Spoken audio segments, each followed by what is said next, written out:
To determine if you have a narrow or regular P&H arm, insert a penny into the hook part of the arm. If it fits, you have a regular P&H arm. If it's too large, you have a narrow P&H arm.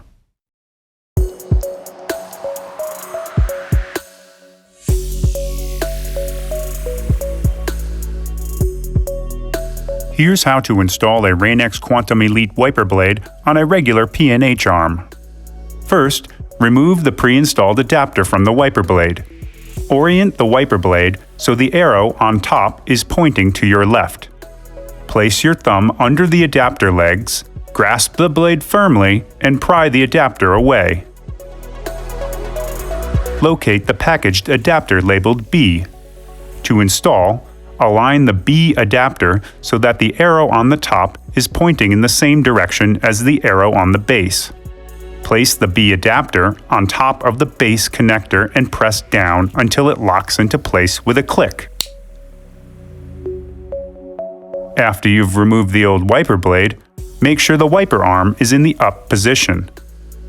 Locate the hole on the side of the adapter. Next, turn the blade perpendicular to the wiper arm.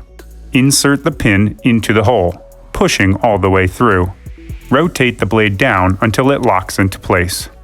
Tug on the blade to make sure it's properly fastened.